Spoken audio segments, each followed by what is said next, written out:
Glorious Thursday afternoon, just past 8 minutes past 3 here in New Zealand. That's Mangawika North Head. It's a volcanic cone and a perfect viewing platform for today's first race between Emirates Team New Zealand and Rossa Prada Pirelli. Unfair, you might say. Two helmsmen, Spittle and Bruni against Peter Burling. But boy, is it going to be special for you this afternoon. We're going to take you places you've never been before in this 36th America's Cup. We've got the best eyes on the water in back-to-back Olympic gold medalist Shirley Robertson. Stadium course, the feeling must be just tense. Stephen, I cannot stop grinning. You know, for years, the sport of sailing has been trying to deliver high speed, high drama action. And today, just look at this. It's sunny, it's windy. We've got the world's fastest sailboats. And tens of thousands of man-hours. Technologists from all over the spectrum. Avionics, Formula One. Some of the smartest brains in engineering getting together to create the likes of which we've never seen before. And what a location. What a stadium to show the world what they're capable of. Foiling monohulls, sailing upwind at 3 times the wind speed. You know, the America's Cup always delights. There's always drama and always action around every corner. But it's already safe to say the AC36 already has the attention of sailing fans around the world.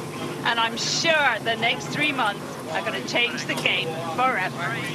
Emirates Team New Zealand on port entry. They're allowed it at 2 minutes and 10 seconds to go. They come in falling and they look great on these beautiful conditions on the Waitemata Harbour. You saw Rangitoto in the foreground as we see Rossa Prada Pirelli come into the pre-start. And now the tactics, now the mind games begin, gentlemen. Yeah, the defender against the challenger of record right out of the blocks. Nathan, fortunately, we saw great timing there.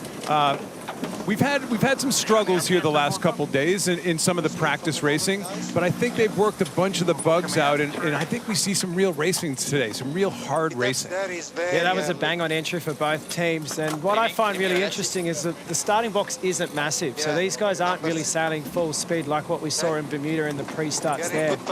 New Zealand entered in, put their windward foil down, and were just coasting and gliding, and now we can see the chasers on. Emirates Team New Zealand here will be turning back to the line fairly soon, and it'll be up to Rossa to decide if they want to take the lead or if they're going to push.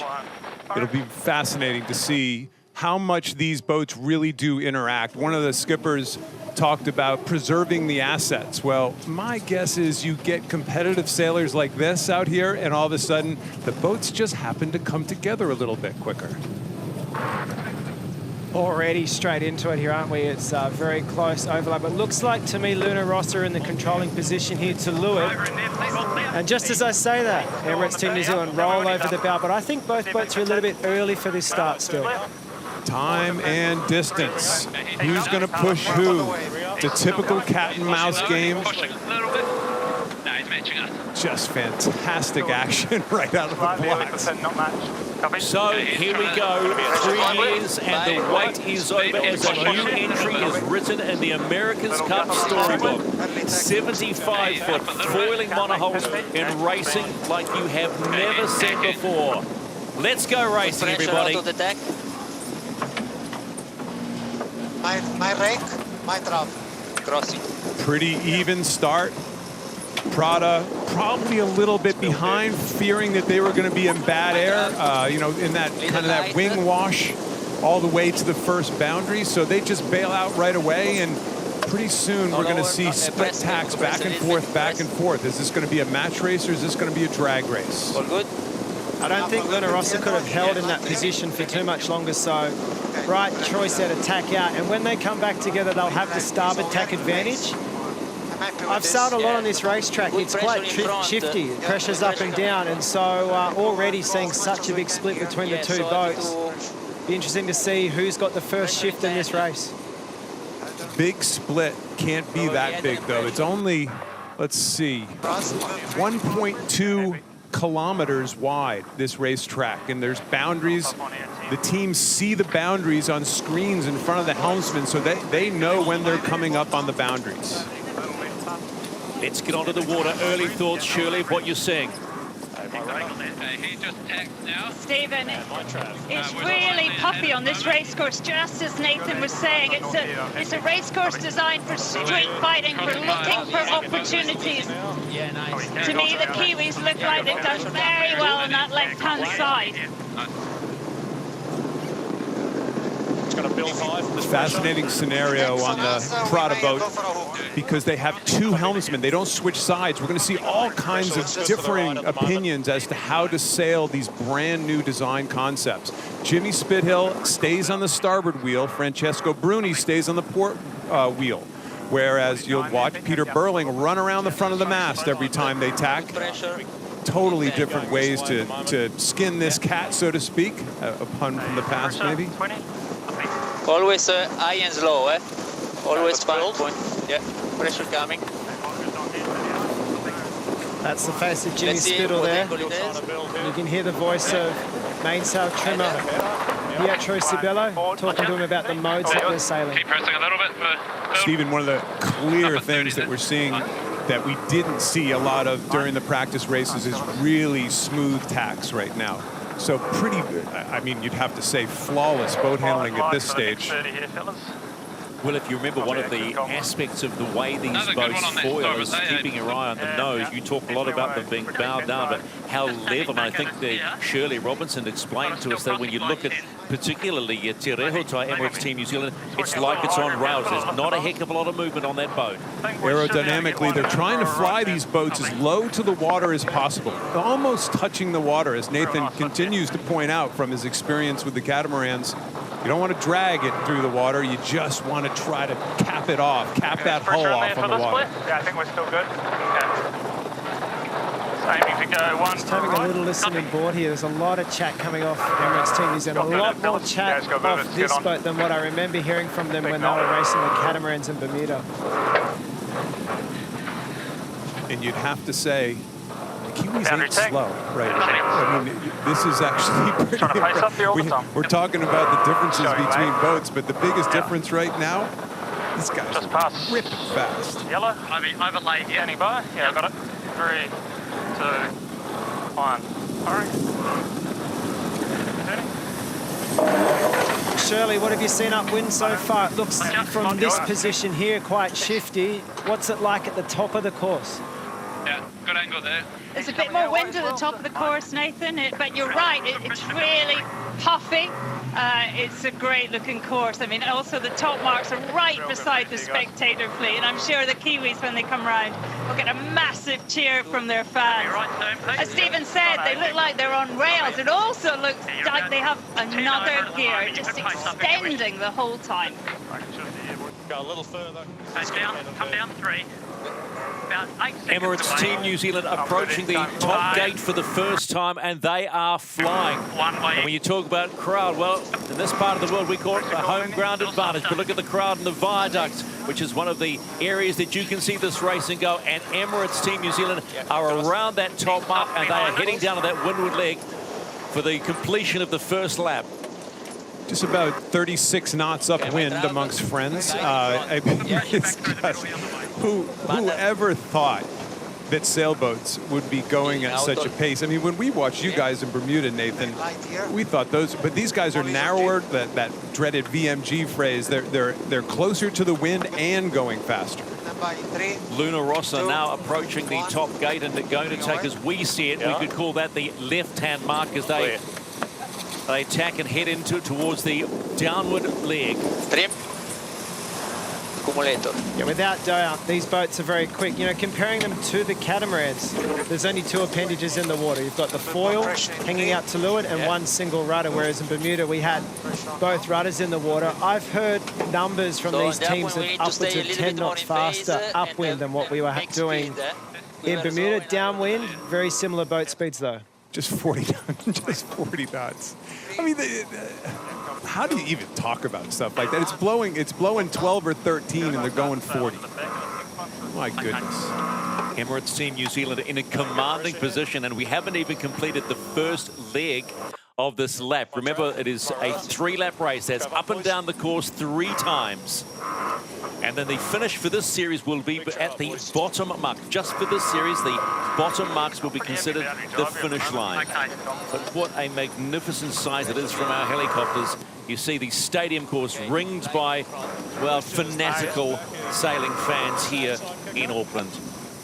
There is no question, though, that this is a very lopsided sailboat race going on here right now. The Kiwis have been rumored for weeks to have come out of the blocks with this brand new boat. Remember, this is the second boat that each of these teams will have put in the water.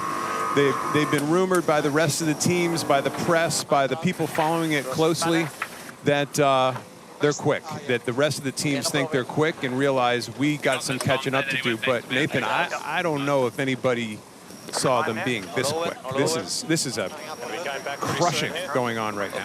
Kenny, just look at that lead. It's like we haven't even done a lap yet, and these guys are already over 700 meters in front. It's a 3-lap race. It's just staggering. And, you know, I was watching the first upwind, and Shirley, maybe you can verify this, but it didn't look like Team New Zealand were doing anything special in terms of picking great shifts. It just looks like their boat's going very fast. Well, Nathan, I would have said they were on the wrong side. Less wind on that left-hand side, but still, it just seemed to be extending all the time. It's so impressive. What a schooling. If Emirates Team New Zealand were feeling any pressure, any sort of pressure after a practice loss to American Magic, they haven't shown any sign of that. They have come out of the gate in this opening race of the America's Cup World Series and are showing everybody that if you want to win this America's Cup, you're going to have to beat us as they approach the bottom mark for the first time. Don't miss going through that gate, by the way. It looked like that graphic showed the beach pretty quick. Emirates Team New Zealand rounding the bottom mark for the bottom gate for the first time. Take the left-hand mark. A jibe around that, head up, and that's the completion of lap number 1 of 3. Out of the jibe with pressure. Nice maneuver there, boys. Peter Burling. Yeah, starting to face up there, going into good breeze. Up the attack in 30 seconds. The windage on these boats, when you're going so fast, so fast, that the windage becomes as or more important than the hydro drag that they have. Maybe not more important, but as important for sure. And how they're all tucking themselves down inside these cockpits, trying to keep their heads low. Good lane here. The fast one. You can imagine Peter Burling looking quietly across. Not that he's that type of guy, and looking across saying, "Arrivederci, boys." Not yet. Remember, the Kiwis have, I don't think so. The Kiwis have 4 days here of race training. That's it. Rossa, Prada, Pirelli going quick as they enter the bottom gate for the first time and round on the left-hand mark as you see it on your screen. And look at the challenge ahead. 1 lap completed for Rossa, Prada, Pirelli.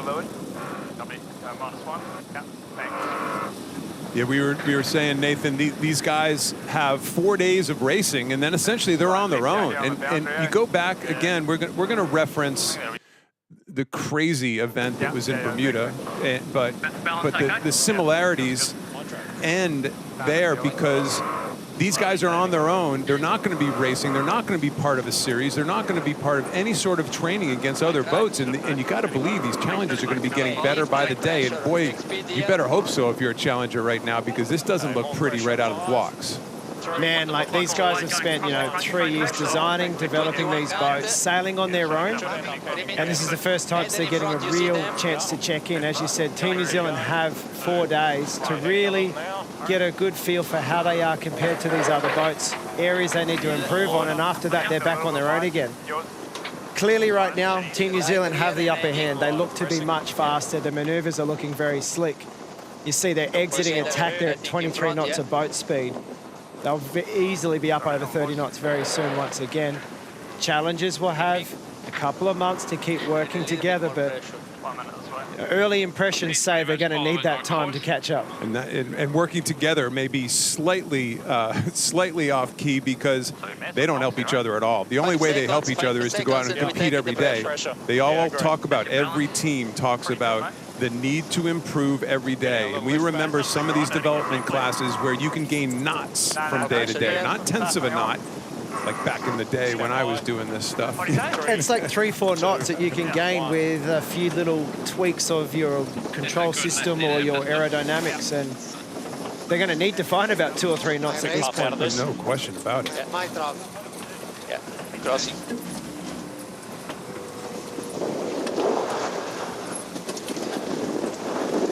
My trap. In 20, please. Yeah, boundary taxi though. Copy. Emirates Team New Zealand with an 800+ metre lead on Rossa, Prada Pirelli as they head towards the top gate for the second time. Just being ready here, boys, team. Goodness gracious, it's a missile. It just, the creativity going into even doing it. Everybody talks about the design tools and the software, but remember, people make these design tools and software. This is somebody's idea at some stage, you know? It's just an amazing boat. We're talking hundreds of thousands of hours of design and then build hours as well to create, as Sir Ben Ainsley, who is the helmsman of INEOS Team UK, weapons.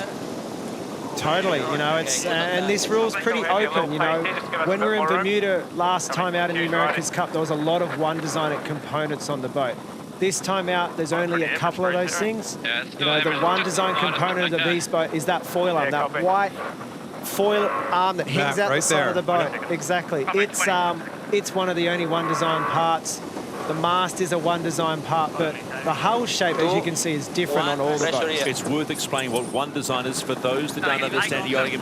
Does it simply mean you cannot touch it, you cannot fiddle with it? It means written in the rule of these boats, you have to build the boat to this compliance. So some of these parts, you buy them from a one design supplier, which means they're identical.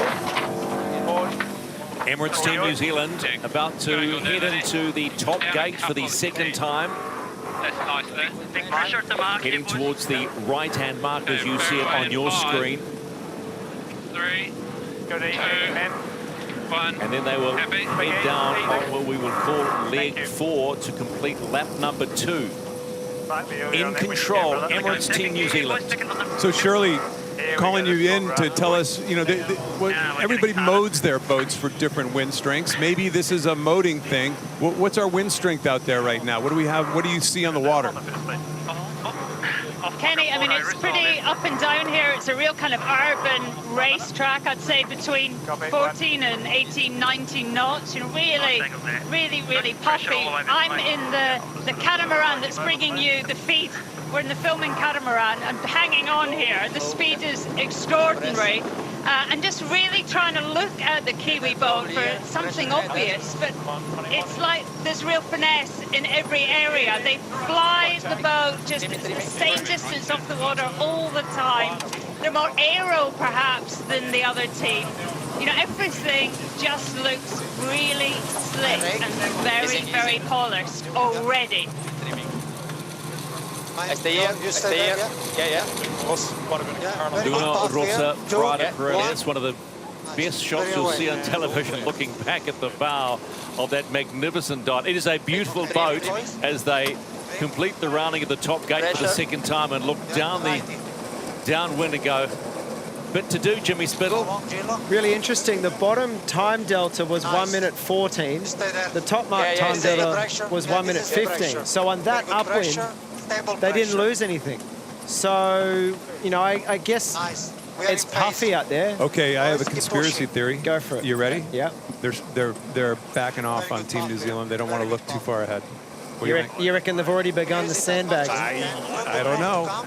Take a look at the relative speeds of the boat. On the left-hand side, that's Emirates Team New Zealand doing around 42.5 knots. On the right-hand side, 44 knots by Rossa, Prada Pirelli. 44. I'm sorry, I can't get over it. The difference between the two, you know, it's not like the Prada boat, Rossa, is doing anything.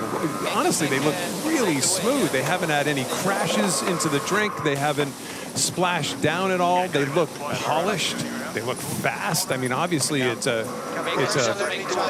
amazing boat, but something is, you know, you got the fins, you got the wings. Here's a couple big differences. Well, we'll go back to that in a second. We'll take a look at that split screen on the wing feature again when we get a chance. But speed is not very different, but what we're not really talking about yet is the angles.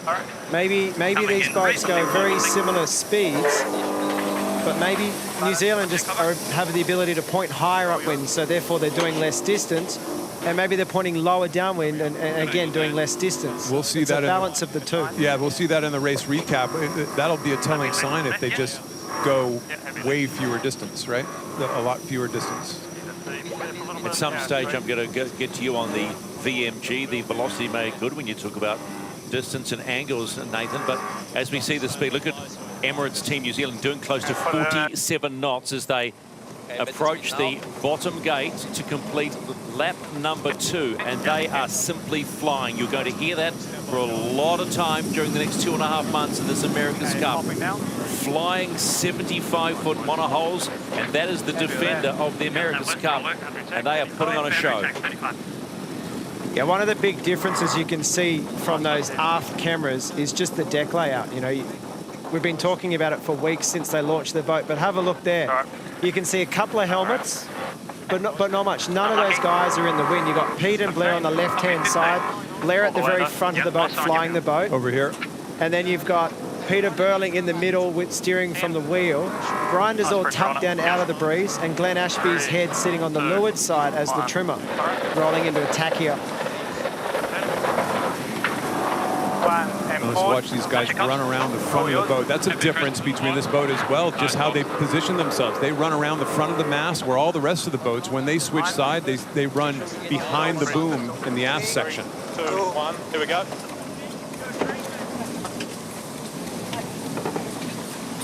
Luno, Rossa, Prada, Pirelli approaching the bottom gate for the second time to complete their second lap of 3 in this opening race of the America's Cup World Series. And their lead is around about a kilometre behind Emirates Team New Zealand. But you may be behind, but I've got to say, Kenny, it's so pretty to watch. They are beautiful boats. Well, pretty is one thing, fast is another. And again, there's really nothing, any sailboat race, for the most part, when there's a lead like this, something has stood out. There's been a big mistake.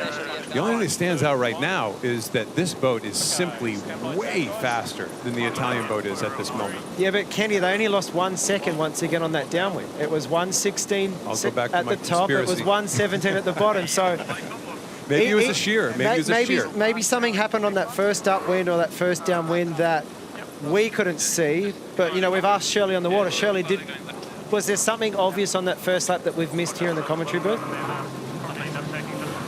I don't think so, Nathan. I mean, to me, it looks great on the right-hand side. The whole time the Kiwis went left and still extended, and even watching them in the warm-up, you know, the hour before the race start as well, they just, whenever they got near a boat, they could pull ahead. They have something extra. If you're one of the challengers right now, what are you thinking? Got a long way to go.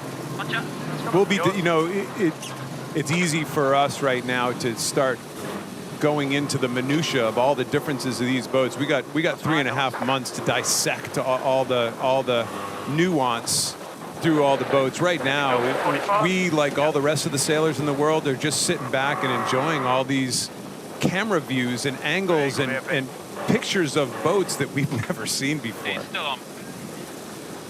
Surely I have to ask you the question from a pure spectator point of view. What's the show like out on the water? New Zealand, Auckland, it's delivering, Stephen. I mean, it's absolutely stunning. I think everyone in New Zealand owns a boat, and they have come out for this first day. Loads of boats all the way around this tiny, compact, urban stadium course. It is truly breathtaking. It is a stadium on the water and a stadium off the water as the crowds gather in the America's Cup Village to watch this racing. They know what it's like. They are the defenders, and the defender is flying. But it's only race one of a series that really, in the essence of everything, doesn't matter, because the match, the America's Cup, starts March 6, 2021. Long way to go. You know, it's really easy for the pundits, for us armchair sailors, to sit back and draw conclusions, but we have a long way to go. And all I can say is remember San Francisco. And I don't mean that as far as the race numbers against each other. I just remember how fast the development was happening in those boats out in San Francisco, how one boat went from 3 or 4 knots slower to 3 or 4 knots faster in the course of a day or two, just because they tripped over something. So we're going to see plenty of advancement as we go. Cracking shot of the eastern beaches. You can see the beach line of suburbs of Mission Bay and Kohimarama in the distance, and the boats. We're right on the literal foreshore of an area called Tamaki Drive. So folks driving back home from work are going to be watching this going, heck, we need to be out on the water. Because this is racing like we have never seen before, as Emirates Team New Zealand speeds into the top gate for the last time and heads on their downward leg to the finish of race one in this America's Cup World Series. So Nathan, everybody talks about the power in these boats, and the power is really split into two. You got all these grinders having at it pretty much the entire race, and from what I know, they're taking care of everything above the waterline. All the sail shapes, the sail trim, these new twin skin mainsails that have all this really comprehensive tweaking that can be done. And then you got batteries powering below. Explain how this battery system and the complexity of that and what that's doing. Yeah, you're absolutely right. So everything that's controlled below the water is done with a battery. So there's a battery on board which is charging an accumulator which powers these foil cants that swing the foils up and down.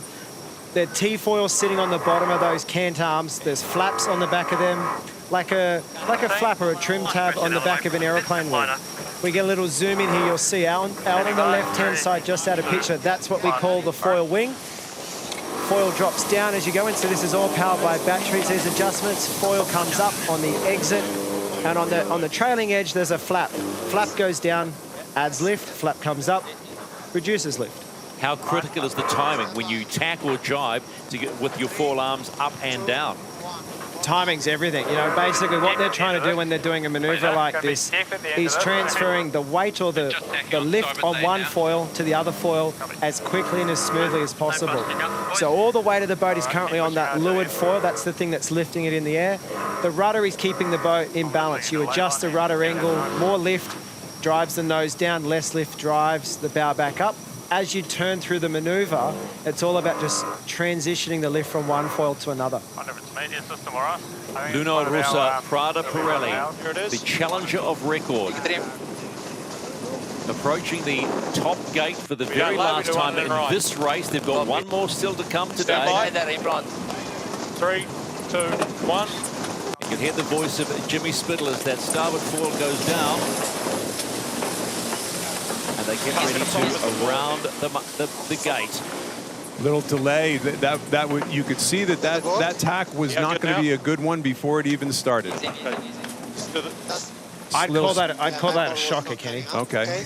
That's what we completely stopped. Splashdown. Yeah, that was a splashdown. It takes a while for them to get going again. That was out of kilter from the second that you could hear it in Jimmy's voice, and everything was a little out of sequence. So that's really the first big mistake we've seen out of either of these two teams, though. So then now you have to ask questions. Emirates Team New Zealand, who are flying towards the finish line in this opening race of the America's Cup World Series. This win, what does it mean to the other teams? Nothing. If you're the other team, you're just saying, we knew we had a long way to go. We knew these guys were quick out of the box. There's all kinds of, they were the ones that created the rule, right, Nathan? I mean, they were the major part of creating the rule. They might have, the defenders always work a little bit of help, a little bit of edge into the action. Just ask the New York Yacht Club. They had it for 100 and something years. Emirates Team New Zealand coming to the finish at the end of race one of the America's Cup World Series, and they do it in style against Luno Rossa, Prada Pirelli, and the fans just love it. And those are young sailors wanting to be out on that boat. Te reho tai. A quick explanation of Te Hawaii, you could say, is an extension of the ocean, and it's part of the ocean today, but early days. Early days, early days. But there's nothing not to like if you're a Kiwi fan right now, I can tell you that. Nathan, you've got to say there must be an inward smile of satisfaction from Peter Burling and that crew. Well, this team and this crew's been waiting to line up against the competition since the event finished in Bermuda. And, man, didn't they throw it down? They said, all right, you know, you want to come and take this cup off us? Good luck. We're going to go and beat you by as far as we can. So, as much as this result means nothing in the greater scheme of things, surely it can be considered a statement. Oh, there's no question about it. Listen, winning is winning for all these guys. They are all literally the most competitive sailors in the world. So win's a win. But you're not going to see a lot of smiles out of the Kiwis. They realize how hard a work, you know, they're going to have to work over these next months to keep this edge, or even have an edge at all when it comes down to it. So I'm not trying to throw cold water on this. I'm just trying to say early days, early days. We have talked so much about the comparison to Formula One because it's all about aero, all about updates, and we heard Blair Tuke earlier on in our broadcasting about the need to keep adding. And you look at a race like this, and let's put it singularly, gee whiz, what can they add to make it go even faster? Well, Nathan, how, you know, back in Bermuda, how many gadgets they still got in the closet that they haven't even broken out yet? That's the big thing. You know, all these teams, they could be using old foils, they could be using old sails, they could be, you know, who knows, right? Nobody knows.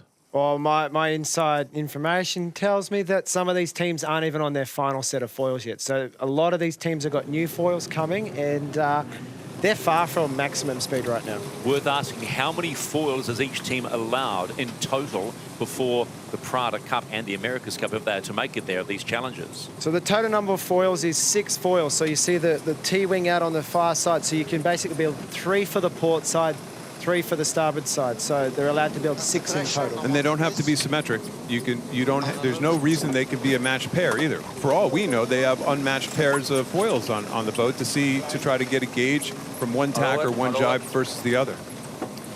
Luna Rossa, Prada Pirelli, the challenger of record. Finally coming to the finish line in the opening race of this Prada America's Cup World Series race number 1. Against the defender in Emirates Team New Zealand, and they will finally cross the line and start talking.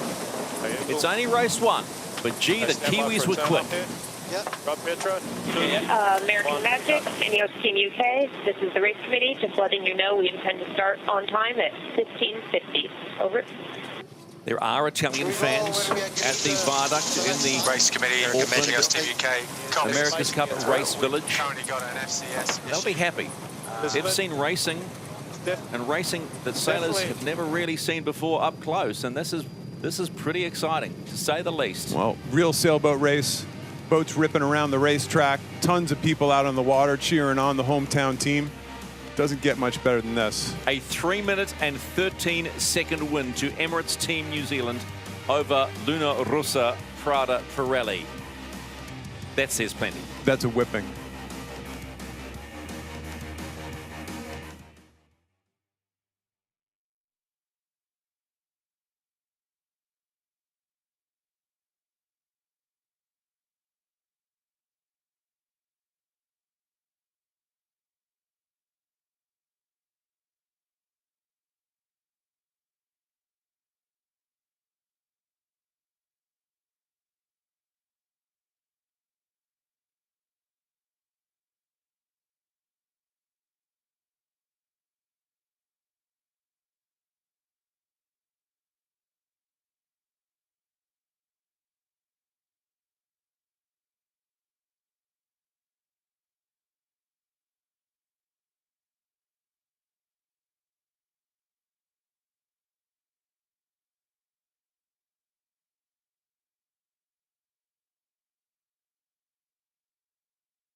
INEOS Team UK, American Magic, and they are good to go across the line in race 2 of the America's Cup World Series. Timing a little off between, you know, we're practicing too here in television world. These guys are off. And it looked like a pretty even start, and Patriot kind of sneaks out to a little bit of a weather advantage.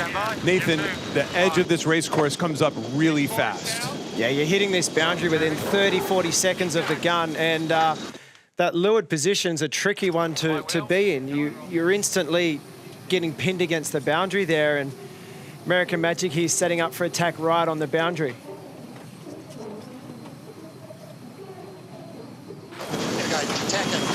That was the voice of Richard Slater, who's the chief umpire. So through that starting sequence, there must have been a couple penalties, and maybe at some stage here we can bring in Richard and he can let us know what those penalties were and what they were for.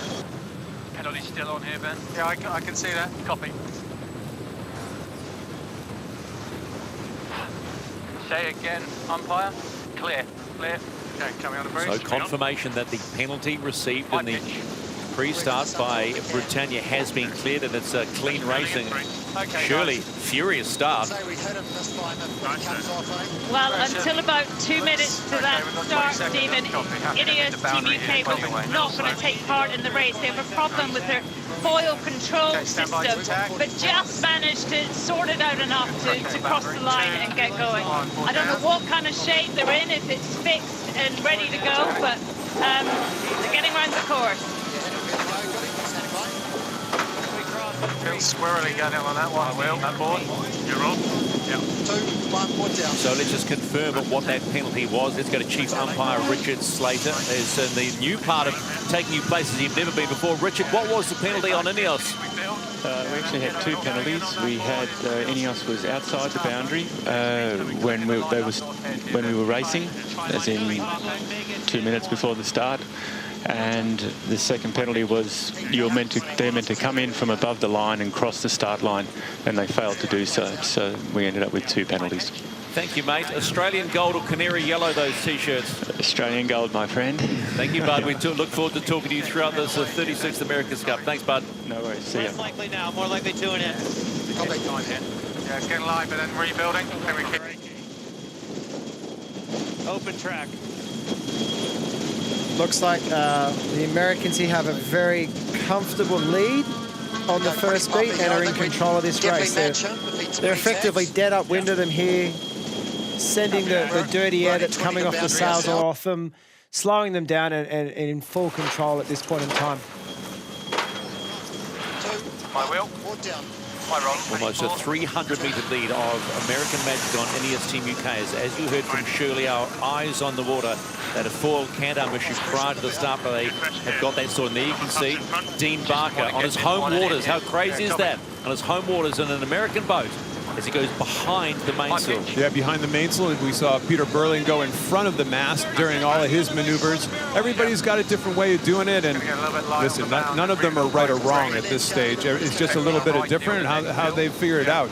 You know, it's going to be a tough one here, Nathan, to figure out if this is a inherent speed issue from INEOS, a wind shift issue, or if this is a real mechanical issue, and that's the reason why they're so far behind right now. Well, it's one thing to really, you know, prepare yourself for a practice race, but when you've got systems on your boat not working properly, we heard they might not have even been able to start that race, to get your head back into the game and race again. I've been there before. It's tough, and for all we know, that boat might not be even functioning correctly as it is right now. Right. Okay. Happy. On board, INEOS Team UK, the British challenger, looking and hoping to be those first ones to win the America's Cup. American Magic approaching the top gate for the first time. You heard Dean Barker just say, "I'll stay here, Goody." He didn't even switch sides, so he's driving around this mark from the leeward side of the race boat. 1, here we go. It is like driving a car when you watch these helmsmen do what they do with these 75-foot, 6.5-ton yachts, isn't it? G-forces of high 40s, you know, in knots going around those marks. Just got to be something special for these guys to get used to. 35 to boundary. Did you see that wheel shaking in his hand as he went round? That's That shows you how on edge these boats are. INEOS Team UK, held by Sir Ben Ainsley, one of the most decorated Olympic sailors at the helm. He's also the boss, basically, of this campaign, and they are desperate to try and bring the cup back home. Remember, go 1851, Isle of Wight, Great Britain against America. This is a classic. This is a classic yacht race, but they are trailing to get around the top gate comfortably and head on the downward leg. Remember, 3 laps, 3 times up and down the course. One thing that's very noticeable is they're flying higher and lower, kind of a little bit much more pitchy fore and aft. Their ride height just doesn't seem to be what the other boats are at this stage, Nathan. No, it definitely doesn't look as sable. And one thing we've noticed is they often leave that windward foil down longer on the exit of manoeuvres. See, they're a little touch down, and the reason why they're probably leaving that foil down longer is just to keep the stability in the platform. When both boards are in the water, it makes the boat wider. You kind of use it for stability, and when you're comfortable that you've got the power back in the boat, you can lift the foil up again. But Shirley, from on the water, is it still very puffy out there? It looks like the top of that course is extremely tricky. It's a great course, Nathan, isn't it? Everything is going on. I mean, this is a real proving ground for any sailor. It's a fantastic course. You have loads of puffs and holes, but, you know, a great breeze. And when they get in a puff, the acceleration is unbelievable. I'm like hanging on the boat here. We're right beside the Americans now, and actually they look pretty good. And I know they're confident in the breeze. You know, especially in the lighter conditions, but in the breeze they are happy, and they're sailing like that right now. See the radical turn by INEOS at the bottom of the screen right there through that jibe. That means it was unstable, and they're just making sure they have plenty of apparent wind coming out of the jibe so they don't splash down, because what we have seen through these practice sessions is the fact that when you splash down, it takes a long time to get back up again. This isn't the bottom mark, this is the start mark, isn't it? Yes, correct. Let's see how if we get below this. Don't think we do. That would be an easy one to do out here at these speeds, Nathan, wouldn't it? To mistake the starting gate for the leeward gate. So the starting gate is about 2-3 tenths of a mile. We have a problem on board INEOS, by the way. So trouble for INEOS Team UK on the downward leg. Some sort of foil problem, no question about it. This is what they warned us before the race started, that may happen, and it has happened. They have either a hydraulic or a mechanical foil issue, no question about it. Yeah, I think Shirley picked that up an earlier. Shirley, it was something to do with the foil cant system, wasn't it? Yeah, we had a message with just minutes to go to the start that they wouldn't be starting. They had a problem with the foil can system, and that was all we heard. And then about 1:30 to go, they're like, right, we're joining in. But you know, in these kind of boats, Nathan, you know, it doesn't really roll like that, is it? You can't just attach a shackle and off you go. It's complex, both mechanically, hydraulically, and also, you know, software as well. It's a whole hybrid of very clever state-of-the-art engineering, and for sure I think it was a tough ask to be able to pull the pin and start that race. Patriot has rounded the bottom gate and will start the second lap, so they have completed 1 lap of 3.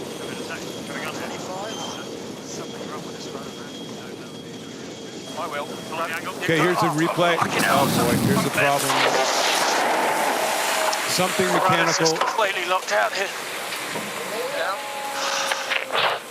So the rudder just sort of lost grip in the middle of that. Hang on.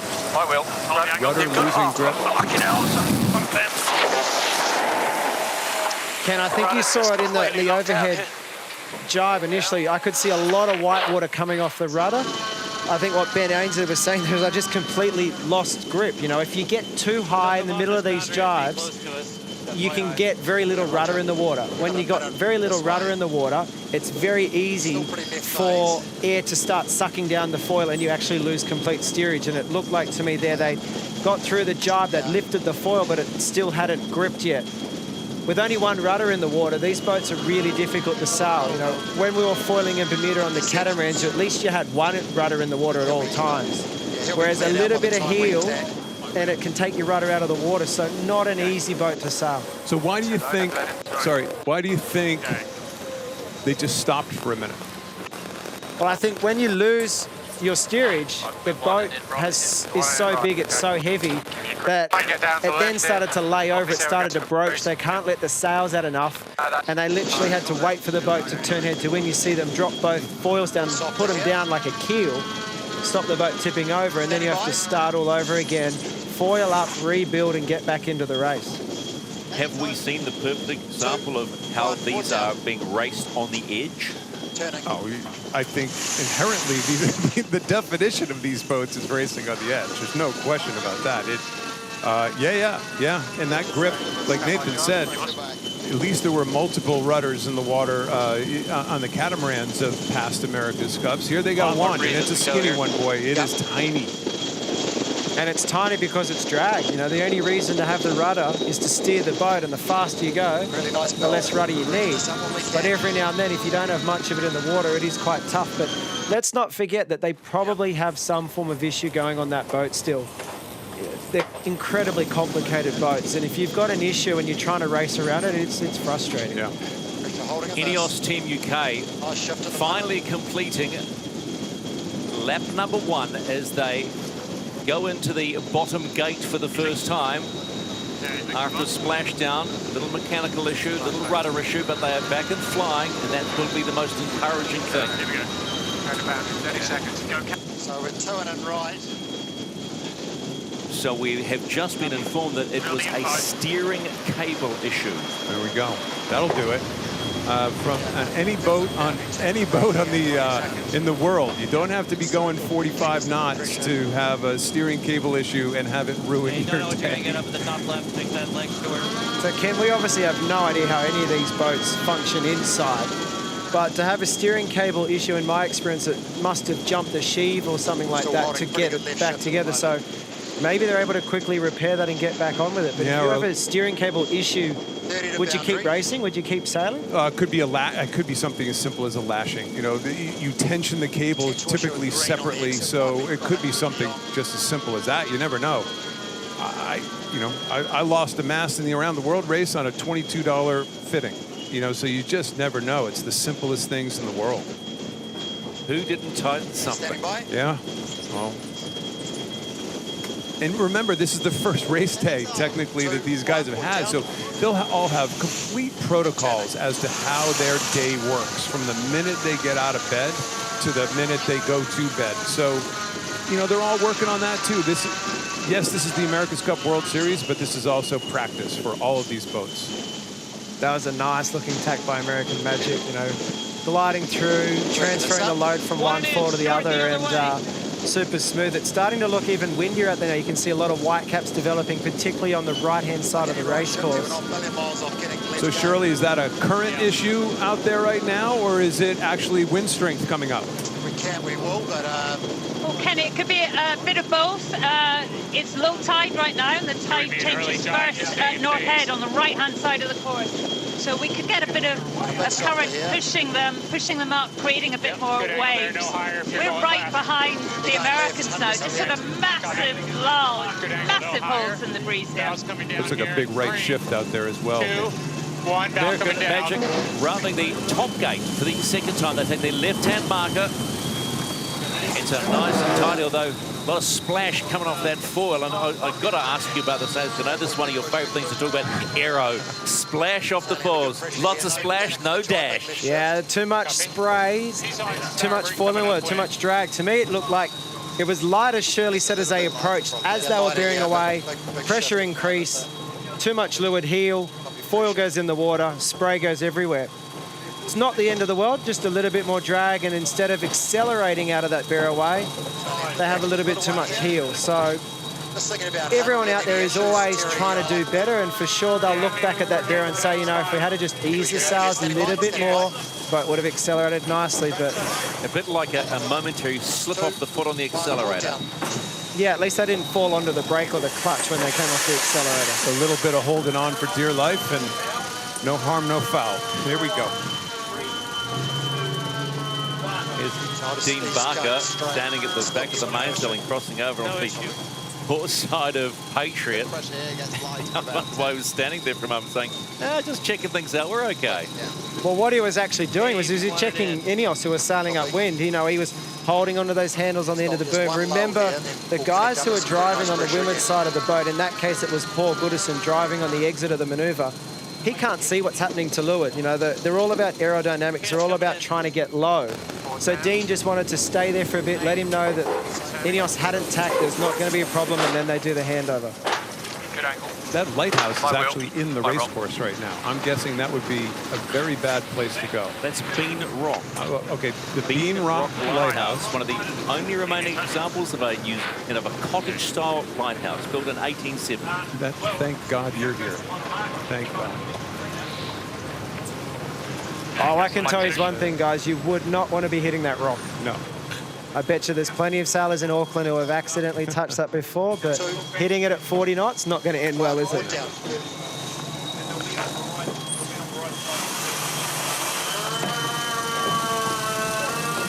That big sound is the hydraulics moving, right? It sounds like they have a cow stashed on board or something. This is the hydraulic systems pumping oil and moving those massive wings around. But you're right, look at how that wheel is literally vibrating in his hand, isn't it? Yeah, I agree. It's 191. Yeah, it's moving around a lot there. One thing I've noticed, you know, with the great shots we have on board from the stern can, you can see the traveller, the boom, it's connected to the traveller which slides, you know, across the boat. You can see it just moving in small increments. They're playing that a lot on this boat. They're going up and down, trimming that traveller, but I don't see much main sail trim. I'm not seeing the sail get let on and off. It's just barn dooring, as we call it, as opposed to adjusting the twist. Big light air area that they're sailing through. When you see that kind of shiny water, that just means that there's not a puff. See the dark spots in the upper right-hand corner, especially up there. I got to get quicker at this thing. The dark spots are where you want to be, and sometimes in these narrow race courses, you just absolutely can't get there. You can't, because you'd be out of bounds. Setting up the left gate again. Copy. Standing by, buddy. 3, 2, 1. INEOS Team UK rounding the top mark and well behind American Magic. Hold the angle.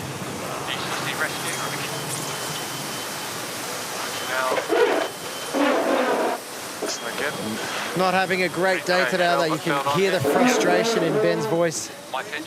American Magic now rounding the bottom gate for the second time to start the final lap of 3. 3 times up and down. 6 legs of this race course, this stadium course. It faces back towards Auckland City. Spectators in the viaduct in the America's Cup Village and higher top Momoika North Head. Just a beautiful day to watch sailboat racing of a different sort.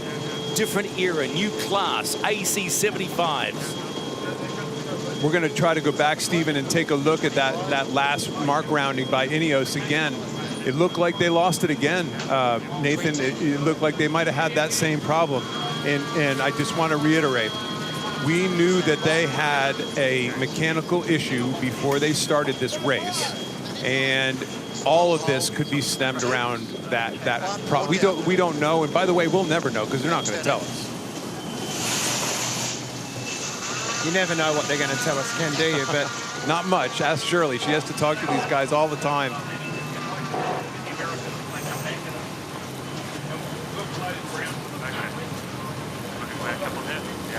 A frustrated Ben Ainsley is my guess. 20 seconds here. Copy. That's 20 seconds to another jibe. Let's see if we can follow this through the whole jibe and see what's going on board and what kind of frustrations they're dealing with. Okay, stand by. Yeah, yours. 2, ready. On board down. Turning. Keep it coming. Light on exit here. Keep it coming. Keep it coming. Keep it coming. Okay, good there. My wheel. Okay, hold there for a bit, Charles. Yeah. 30s. That looked pretty good to me. I mean, there wasn't much in that. Yep. Staying light here. what it does show is that there's a lot of people involved in making these boats manoeuvre correctly. You know, you had Leonard Munn there running around the back of the mainsail before that jibe, so he's in the right position to trim the main on the exit. You had Giles Scott sitting to leeward throughout that turn, driving on the exit while Ben Ainsley crosses the boat. Meanwhile, you have Luke Parkinson and Lee McMillan flying the boat. It's a big team effort, these boats, that's for sure. Yeah. But as you said, that manoeuvre looked just fine from on board. Yeah. It looks timid. It looks like they're still learning, though, I have to admit. Like, you know, the Kiwis just, and Luna Rossa, and in fact, the Americans, they're just kind of throwing it. You know, they're just throwing it and letting it go, and they look a little more, I don't know what the word is, maybe on edge going in. Well, I guess when you do two massive wipeouts, for some reason, you lose your confidence very quickly, don't you? You know, fair enough. Your point's really valid. 3 teams are looking pretty slick and smooth and have confidence in their boat, but when your boat bucks you around a bit, you lose confidence in the equipment you're using, so then you are a bit more timid. You know, I've been there several times in training sessions and races where you're either on the money and the boat's doing exactly what it wants for you, and then every now and then it does something a bit random and odd, and so you have to throttle back, and the last thing you can do on a boat like this is throttle back. Shine one and then left again. You mean hitting the water, going 40 knots randomly? Yeah, freaks you out a little bit? That's not much fun at all. Hey, Shirley, we'll cross to you on the water. How slick does the American Magic boat look there, and what can you see? You know, your eyes on the water. Give us some insight. I'm not sure about insight, Nathan, but we're glued to them. We're right beside them. It's interesting what you say. I mean, it might be slightly untidy at the corners and manoeuvring, but in a straight line, they look really, really quite fast. They're sailing it aggressively. It's heeled over to windward. There's only a couple of centimetres between the bottom of the hull and the water, which is exactly what you want. You're trying to close that gap to increase the end placing effect. I mean, and the bow down, which we want as well, you know, less rudder in the water. I mean, they look fast and they look solid. I know they're not racing really anyone at the moment, but in a straight line, I think they're good. Pushing a bit. Yep. Like pitch. Yep. 20 I think seconds. this is a drone shot of INEOS rounding that leeward gate. Soften patch at 3. 10 seconds to attack. Their speeds aren't crazy slow. You know, it's downwind. They were pushing 42 knots. Yeah. Watch this maneuver and see if we can see a hint of any problem. My wheel, my roll, yours. It looked kind of like attack to me, right? Not much in it. American Magic approaching the top gate for the last time. Then they will head downwind to the finish. They are in complete control of the second race of the America's Cup World Series. Patriot doing the job on Britannia at the moment. Goodness gracious, that was the G-force, and you could see the puff. They just entered a puff, just smoking around that mark. You get numb to it, right, Nathan? It's just another day on the water. You do if you do enough days of it, that's for sure. But if it's still a bit brand new to you, it stands the hairs up on the back of your neck every time you get to that top mark. Yeah. Interesting to note that Shirley Robertson, our eyes on the water, talking about how quick American Magic looks. Remember, as we were fortunate enough to see them race Emirates Team New Zealand in one of the earlier practice races before this America's Cup World Series. They were behind 3-4 seconds, and it was one jibe at the bottom mark that sorted them out, and they won by 10 seconds. What does that tell us? Does that give us any indication as to where they're at? Yeah, no question at all that they're fast. You know, we know they're going quick through the water. And from what we've seen in this race, their maneuvers are slick as well. I think what it really is telling us is that, you know, later on today, we're going to see these guys come up against another team, and we're going to really see where they fit against Luna Rossa and Team New Zealand. But everything that we're seeing right now, they're ripping out there, and it's going to be a real boat race coming up. Well, race 4 will be American Magic versus Emirates Team New Zealand. The question we have to ask, though, with what has gone on with INEOS Team UK, they are supposed to back up for race number 3. Well, we'll find out. That's a very good point. We're going to find out how mechanically or physically you know, what kind of shape they're in as soon as we finish, just by the fact of whether they come back out on the race course or not.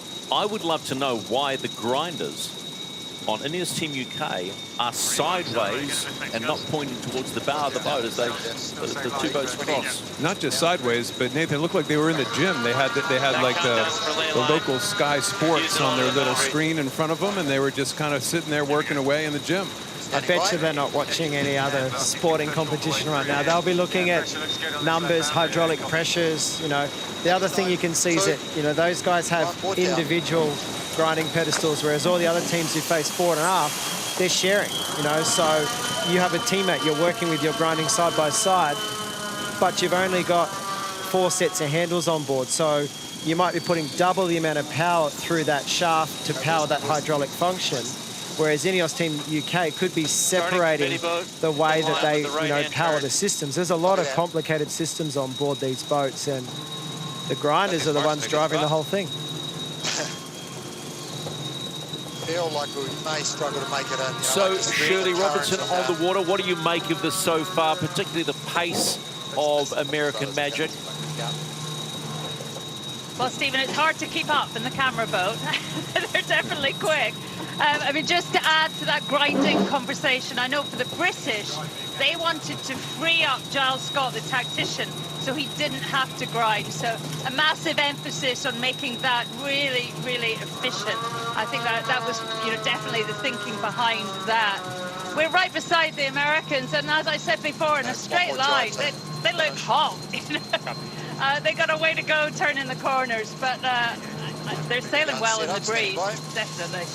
To use your words, Shirley, today American Magic have won the street fight against INEOS Team UK in a classic battle of the original contenders for the America's Cup.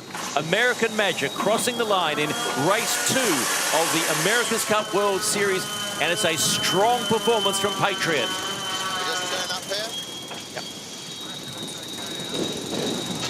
Turning it up. Very, very strong performance. Again, kind of like we saw in the first race, reasonably flawless. It wasn't, I mean, I'm sure these guys are going to get into the room tonight and their coaching staff and all their numbers, and they're going to pick up this thing apart, and for all we know, they're going to think we sailed terribly. But from the outside looking in, these guys look like a pretty slick effort right now. And just like that, it settles down. We need to try it settles and nestles and they into start the breathing again. Exactly. We lived. We made it. And the grinders are just saying, get the chase boat over here with a few drinks so we can rehydrate and cool ourselves down.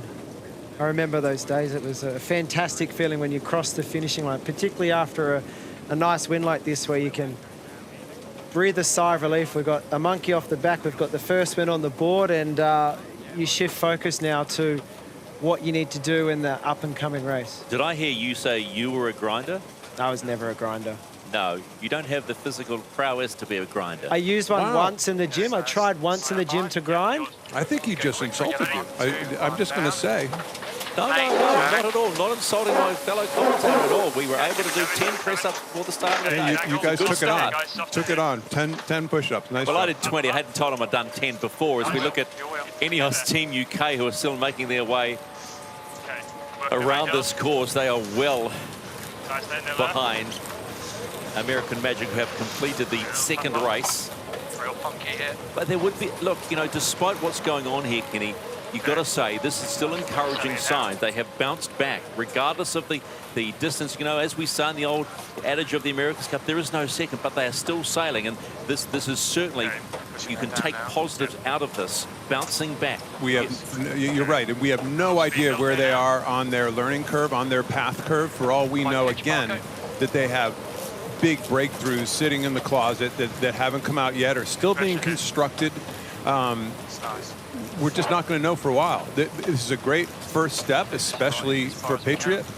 But you know, these guys have had their issues, no question, well documented in the practice racing.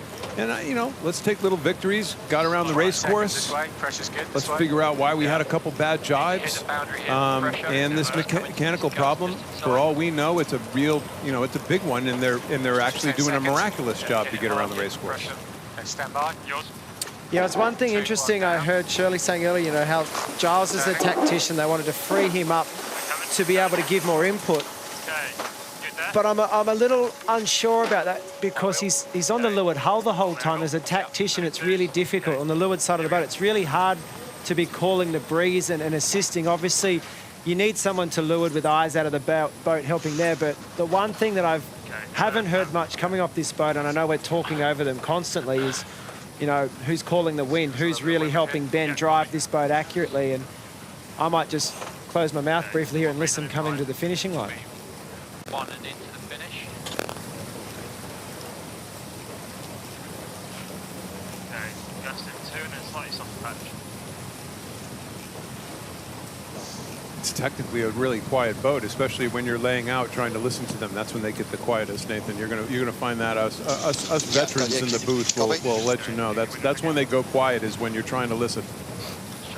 And then when you want to say something, they start talking. Of course. Yeah. It's because we can hear you while we're racing too. Exactly.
North Head. It's a beautiful place, Maungawiki North Head, as we look across to Devonport and get ready for race number 3. Two sides, two teams that haven't scored a point yet. INEOS Team UK and Luna Rossa Prada Pirelli. Race number 3 of this first America's Cup World Series.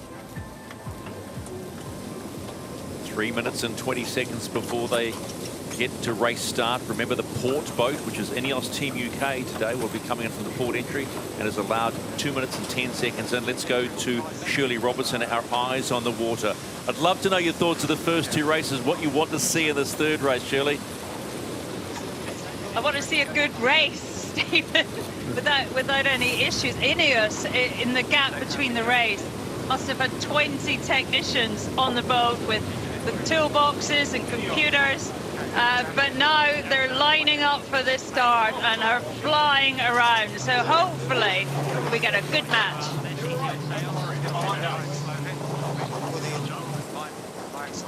So 2 minutes and 34 seconds and counting to the start of this 3rd race in the America's Cup World Series. A reminder, the port entry will be INEOS Team UK. They are allowed to enter the box in 2 minutes and 10 seconds.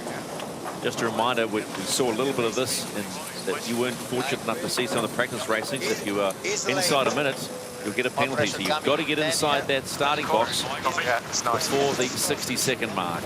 So here she comes in, well inside the 2 minute 10 second time limit, and INEOS Team UK into the box, getting ready for the pre-start. I love the pre-start. Yeah, the pre-start's great, and they're allowed that 10-second gap between the port boat and the starboard boat to avoid the good old dial-ups from the old days. But the dial-ups that I used to do happened with 2 boats going 12 knots, not 2 boats going 45 knots. Luna Rossa Prada Pirelli flies into the pre-start to start this, what has always been called the cat and mouse game. But sometimes, Nathan Utteridge, I wonder whether the mouse is in charge.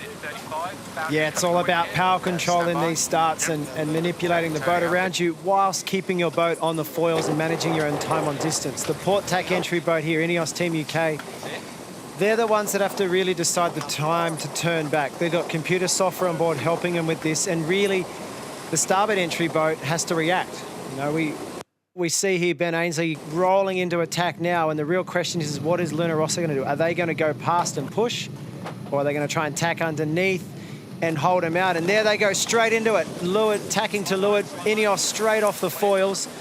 I expect a full park up here. Jimmy Spittle's very aggressive in the starts and just shuts the race down. There's definitely a flag here, though. UK would be thinking that these guys tack too close. This is going to be fascinating to see. I'm guessing if I were a betting man right now, I'd be betting against Prada because I think they tacked really close. Protest said no penalty, Italy. Wow, amazing. Now Italy, I think the wind instruments just nicked the transom of the Italian This is the wind instruments from INEOS. Italy, GBR, windward boat failing to keep clear. There you go. Umpires think there was contact, penalty, GBR. Both boats late for the start. What a turn of events. You know, that was really aggressive by Spithill coming in there, although it wasn't Spithill. That was Francesco Bruni on the port side wheel. He would have been the one that was making the tack. And now this is the same game that we've seen guys over the last couple of days trying to get the boat out of the water once you splash. Strong arm tactics by Jimmy Spittle and Francesco Bruni, the twin helmsmen on Luna Rossa, to start out race 3, and they are away. Pressure here. We can accelerate We talked a little bit in the first race about the 2 drivers and the fact that they don't switch sides on Luna Rossa. We did not talk much about the fact that these guys have struggled during the practice sessions to get the boat out of the water, but this time with a little bit more breeze, it looks like it's slowly happening, but man, it's not as quick as the other guys, is it, Nathan? No, the boat does look heavy, really heavy to get out of the water. We know the boat can't be heavy. All the boats weigh the same amount. All the foil areas are more or less the same size, so it's got to be a bit of technique to get it up and going, but they're not easy boats to get going. You've got effectively no riding moment on these boats until it pops out of the water and you start getting the lift from that leeward foil. So accelerating and getting going is always going to be an advantage of the lead boat when they have that luffing situation like that. But INEOS definitely need to work on their takeoffs, that's for sure. So we're on the first leg going upwind in this third race of the America's Cup World Series. I got to say, Jimmy Spittle, Francesco Bruni, elbows out. You got to love this. Welcome to the America's Cup, Stephen. We expect, I think Nathan and I expect nothing different. Just because these boats are radical and fast and have big old, you know, knife edges sticking out the sides of them doesn't mean they're not going to go after each other. And we just saw the proof of that right away. Well, Ken, I know a lot of the teams have simulators. You know, they are not only developing these boats with simulator, like other sports, like Formula One, for example. You can use a simulator to develop the boat, to test foils and aerodynamic parts of the boat. But I know these guys are racing in the simulator too. They are doing all these different set maneuvers in the pre-starts, and it's a really interesting fact these days. So here we are in the pre-start. INEOS throws a tack in and goes back at them on starboard. And once they tack back on starboard, you're going to see these guys come in and tack in very close underneath. Ben Ainsley puts his bow down. Now we'll probably try to get Richard in here, the chief umpire. I wonder if it was the fact that INEOS actually aggressively bore off at Luna Rossa before that tack that made it clear. So maybe we can get Richard on with us. Yeah, hey, Kenny, it's Richard. Hey, so was it the fact that Ben Ainsley was pointing back down aggressively at the tacking boat that made that a clear foul? And then what did you see was the foul? Was there actually a nick between the boats? No, it was as close as you want to get, though. When Ben aimed aggressively down at them, halfway through that turn, Ben had to turn back up because he became the keep clear boat. The real issue came was when the keep clear boundaries of both of these boats intersected. And Ben had a chance to get out of there, and he just stayed there. So it was done probably 5 or 6 seconds later than that maneuver. And just for everybody at home, the keep clear boundaries, essentially you're drawing imaginary lines between the ends of the wings and the bow and the stern of the boat, correct? Yeah, I don't know if you can see my screen here, but I've just got it up on it. But you basically build a sort of protection zone around the boats, and we don't want either of the protection zones touching. So Right there. There's your screen. So you're drawing this imaginary lines right between the foils and the bow and the stern. Fascinating. Yep. So we got them that way. You got him. Is that what umpires think when you give some poor sailboat racer a foul? You got him? That's terrible. Oh, it is terrible. Come on, Ken. Of course that's what they're thinking. You've been on the receiving end of a penalty once or twice, haven't you? Just a couple times. I knew it. I knew they were out to get us. Shirley Robinson on water. That was a hell of a start. It was all looking so good for a moment there for INEOS Team UK. Oh, it was good to see a battle, wasn't it? And I tell you, Jimmy Spittle's elbows are always out permanently. We're at the top mark. I don't know, I hope you've seen the pictures. And Rossa Prada out to go round. Not had the cleanest of upwinds, but yeah, getting round the course. Luna Rossa Prada Pirelli at the top mark for the first time in race 3 of this America's Cup World Series, day 1 of 3. There'll be 12 races through 3 days. Then we'll have seedings and a semi-finals, 1 versus 4, 2 versus 3, and Luna Rossa heading on the downward leg now to complete lap number 1. Yeah, it's super aggressive pre-start, obviously, and a foul. But we were also, like Shirley said earlier, we were hoping for a sailboat race, and when a gap like this occurs right off the starting line, a lot of times it's kind of semi-over for the poor boat behind. The encouraging thing though for INEOS Team UK, because we know and we do know, we've seen it. They were struggling to get up on the falls a couple of 3 days ago. They get up on the falls, they're getting them up. They're moving forward. They're moving forward. That's exactly correct. You know, they'll have really valuable data from the boat racing tonight. They'll have valuable data from that moment. And hey, then they'll have times from mark to mark. Let's see if they can gain. Where's it at now? The gain will be a good one if they can get it going. INEOS Team UK, who had a breakage in their first race, are going okay now, but hell of a start. They got out-muscled by Jimmy Spittle and Luna Rossa at the start, and they round the top gate for the first time. On that left or that right-hand mark, as you see it right now, it head on back down on leg number 2. 3 laps, 3 times up and down the course. Nathan, this is where they struggled each of the last 2 times they went around this mark, was this particular jibe. I think the reason why they could be struggling is it's really puffy up there. You know, the wind is coming off the land. It's bouncing over the little volcanoes that are further to the southwest. You can see here from above, there's just dark patches and light patches of breeze, and it makes the boat incredibly hard to sail. You can see here, they're running out of pressure. They really need to get this jibe before they go out of bounds. It's definitely not going their way right now. What's also interesting is you see Luna Rossa here doing a jibe in the middle of the race course. Normally, these boats are bouncing boundary to boundary, banging the corners as they go down the course.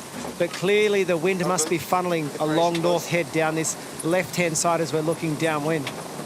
Some concerns with INEOS. Let's listen on board, see what's going on. Yeah, copy. Okay, chase force coming in. Yeah. Okay, they're out. So something's happened again with INEOS. Yeah, got this yacht, so. We might need chase 3 side on. Yeah, they can't hear us, Giles. So when they call in the chase boats, Should get there. that's obviously it's a very obvious sign. But they're also concerned about getting themselves into the spectator fleet because essentially the boat is completely unmaneuverable at this stage. They have no control, so they'll get a chase boat in. Just make sure, Freddie, they know that we need them on the tow here, mate.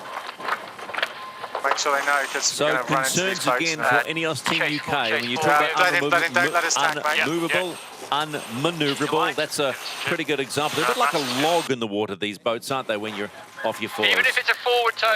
I think what's happened here is they've got an issue with their foil cant system. That's lifting and dropping the boards, and you can hear the nervous voices on board here. They're worried about going to the spectator fleet and potentially even capsizing this boat.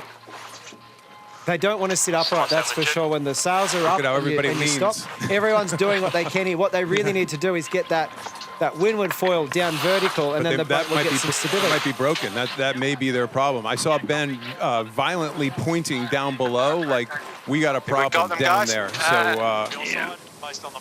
Meanwhile, in the happy world of Luna Rossa Prada Pirelli, they are speeding towards the bottom gate for the first time.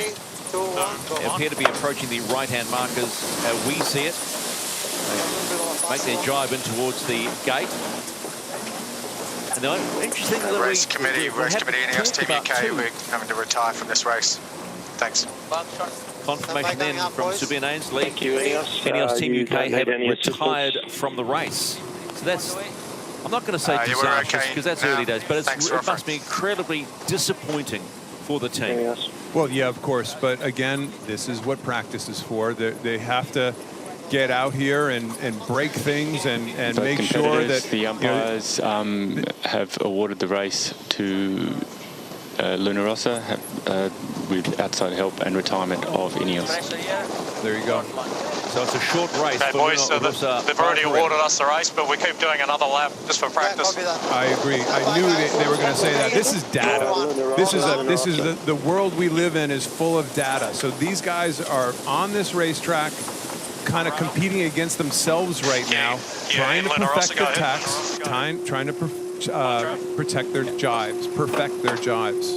Ken, the other thing they'll be doing is they want to learn this race course. The teams have been here for months training on the race course, learning the venue. And what happens is as the weather slowly changes coming into summer, what they were doing here in November or October when they were sailing, the weather is slowly changing and evolving. And so they want to learn the race course. And don't forget also, the whole race course is theirs. You know, normally when they're out sailing, they're dealing with ferries, they're dealing with the shipping that comes in and out, they're dealing with all sorts of recreational sailing. Finally get the race course to themselves, and they can do some laps and collect data. Good point. I wonder if the race committee is going to tell them to get off at some stage so they can start that next race. No, the race committee said if you choose, you can continue to race on the course. So they've chosen to do that. And we have had Jimmy Spittle say that they would like to do another lap. He's told his crew they'd like to do another lap. So confirmation, race awarded to Luna Rossa Prada Pirelli in race 3 of the America's Cup World Series. A retirement from INEOS Team UK, who have had a less than satisfactory day out on the water on course C, which is one of the magnificent stadium courses here for America's Cup 36 here in Auckland. Yeah, a bit of a lap, boys. perfect opportunity for us here to just to listen in on board as they're going around the race course, and just good. Sort of bound. It must be so frustrating for these guys right now. Right, we've got chase 3 coming along, starboard side. Okay, keep going down. Yeah, chase 4, don't come away anymore. It's good. It's now at like 30 degrees. If you could get it down further, it'd be good. Tell him. Crazy. Can someone tell Pete? He's talking about the foil cant angle. You know, it's how much that foil is up or down, and there's all these different angles. All the way up is retracted up. That's maximum riding moment. That's the windward foil which you're going. All the way down is when you tow the boat back into the dock. Like this, so. And there's all these different increments in between. This is a one design part between all the teams. Jake. And what we don't know and what we'll never know is it a one design componentry failure that is mechanical? Don't worry, Jake. Or is it an issue on the software side of things? Is it an issue that the team has to resolve, or is it an issue that the event has to solve for them? And it's a really frustrating situation to be in right now. And we're going to find out when they get back to the press conference this afternoon and Ben explains to us, you know, where they're at. But we know they've had issues for a week now. It looks like they're trying to like almost manually get that thing down right now because the boat is so unstable without those foils down, well down into the water when it's parked like this. They have to get them down or they almost can't get the boat back into the dock. It's good now. Frustration must be top of mind for this whole team at the moment. Yeah, copy. Concerns in the first race that they had with the gear issue with the rudder cable that saw the big splashdown. And now this. Retiring from race number 3, their second race of the America's Cup World Series. Well, let's just hope it's nothing so major that they can't get back out here the next couple days. You know, they need this time. It's very clear. All the boats need this time, but they need this time on the water, and let's just hope that this isn't a part that is so major that it keeps them from getting back out on the water. Okay, copy. Frustration right there, eh? You're on that British boat and you see the other guy still ripping around the race course. Yeah, it's incredibly frustrating. There's nothing worse for a sailor or a team to, you know, show up to your first day racing and have a failure like this. You know, they missed a lot of the practice races because they had issues last week, and we don't know if this is a continuation of the same issue or if this is a new issue. But one thing I can tell you, these boats are so complicated and there is so much software and systems inside them. It's easy to happen. What's going on right now reminds me of what the late Sir Peter Blake said. He said it's not a game for the person who is not prepared to come back. Stronger. Wise words from Sir Peter Blake. Hey, my rudder. Hey, my Trav, come on. Crossing. Yeah.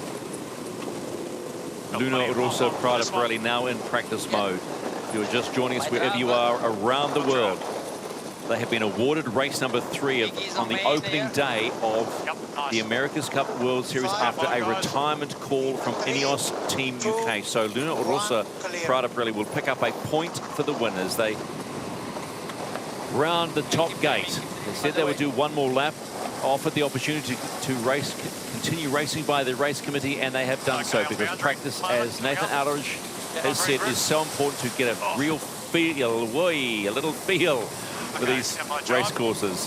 That left turn looks really tricky. You come around there, I've seen a lot of teams really struggling with the heel around there.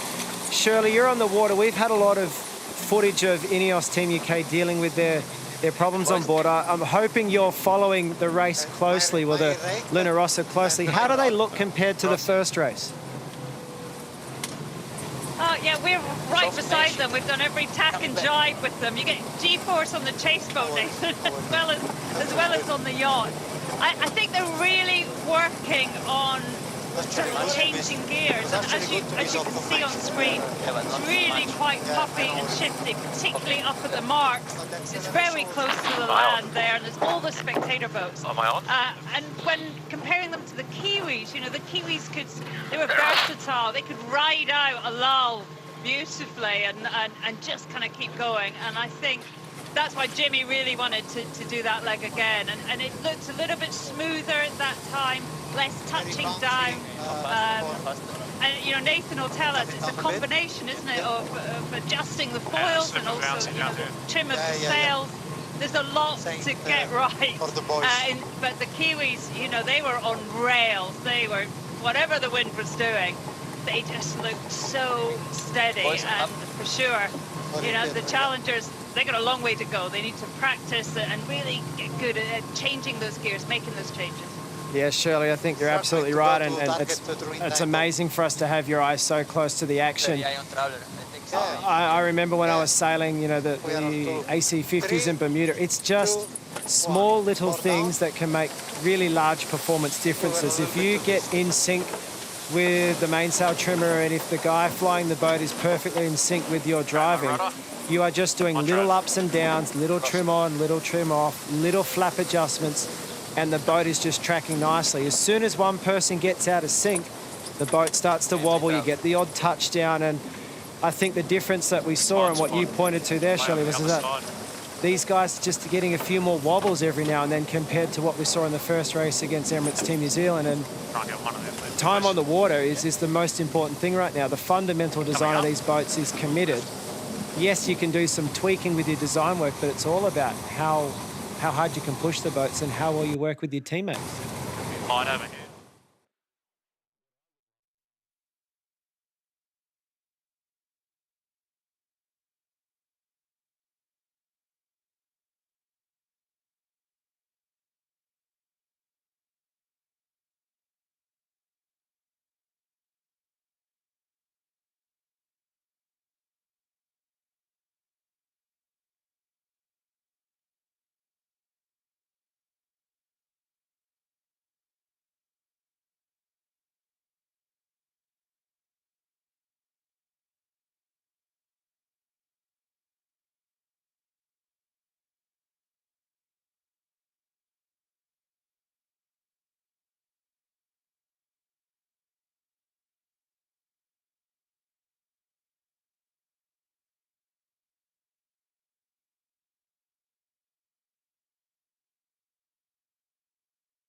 practice racing, Stephen, we have seen that boats that are not up, I tell you what, these guys are not, they're not late by any means. They're going to be right on time or, oh, wow, that is close. That was beautifully done, almost perfect, right? It's what we call in this part of the world, American Magic are honking into there. Honking. Honking. Well, and New Zealand aren't foiling. Yeah, see, what I started to say was we've seen the mistakes being made by the teams that aren't foiling in their preparation soon enough and do what Team New Zealand's doing right now is that they struggle to get up on the wings, up on the foils. So it's really, this is they're learning, but this is a preparation. You can't get up on the foils soon enough to make sure you're not having the problem that Emirates Team New Zealand just had and enter really late and kind of behind the 8 ball. Emirates Team New Zealand are into the start box. 1 minute and 26 seconds left to start race number 4. Why wouldn't more people want to do this? Gee. Fire hose in the face. There's nothing better than that, is there? But you're absolutely right, Ken. I remember when we were prepping for all our starts there in Bermuda, it's about 5 minutes out, you're in this position. 2 minutes out, you're in this position. It's all about your positioning and timing. And right now, Team New Zealand just look like they don't want to even engage with American Magic at all. They're staying as far away from them as they can. Counting down to race number 4, day 1 of the America's Cup World Series. A little on 50 seconds to go for the start of this race. Both these teams have got one under their belt. American Magic over INEOS, Emirates Team New Zealand over Rossa, which was the opening race of the day. And now it would appear that Emirates Team New Zealand wants to engage. Port starboard coming up, but again, Emirates Team New Zealand tacks well underneath, but comes off the foils yet again. Oh boy, they look like they have a problem. We have not seen them this smooth or unsmooth for a while. Time to the line. You take it, Pete, I'll get it last. Turning back up here in 3, 2, 1. Line's open now. Yeah, copy all the way up here, all the way up. You go, Lenny, send it back. I got nothing. Yeah, somebody says I got nothing. So they have had a problem here. That was a great start by American Magic. I thought at one moment there they were going to get locked out, but Team New Zealand just clearly had some kind of problem, whether it was a time on distance issue or they've actually got a physical problem on board. But Dean Barker owned that. You heard Ashby say something about a problem. So hopefully they're fired up and ready to go. Let's see if they can get it back together. 2, 1, keep close to turning. Yep. Hey, don't need to trap anymore. You won't get it back up. I think they got a traveler issue because if they ease it, he said, don't ease it anymore or you won't get it back up. Like they got an issue. Yeah, nice, bro. Okay, pacing up us. Copy. Just trying to get it locked in there, boys.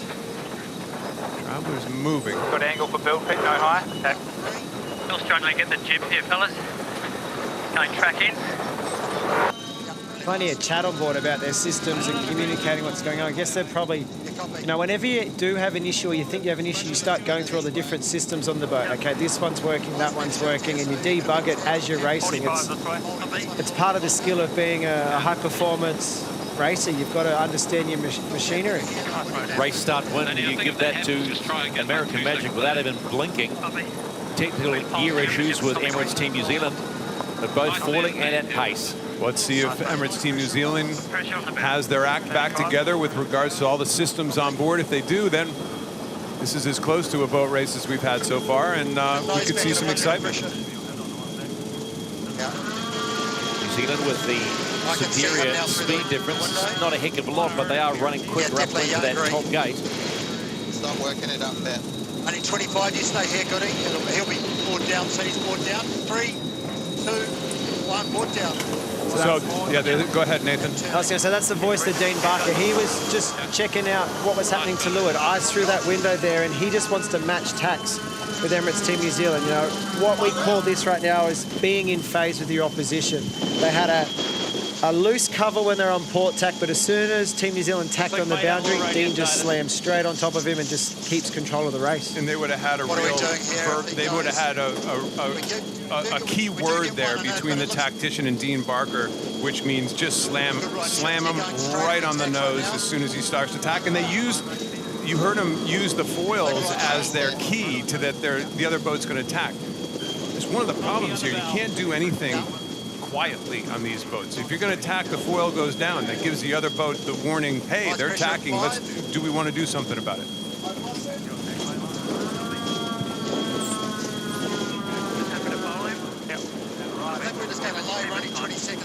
So American Magic with a 100, just under 200-meter lead on Emirates Team New Zealand.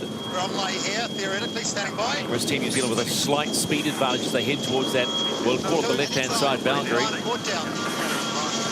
And the top gate for the first of 3 laps, up and down 3 times. That's 6 legs. We are on leg 1 of 6. And it's Patriot leading Tere Hutai. Red line you see on the screen there is the virtual lay line to the top mark. So these guys are very, very close to the lay line. But what we do know is that it's really shifty and gusty at the top of the course. Shirley, how does it look right up there now? It looks like it's really puffy from what we can see. Yeah, the same as before, Nathan. The closer they get to the spectator fleet in these top marks, you know, the more unstable the breeze is.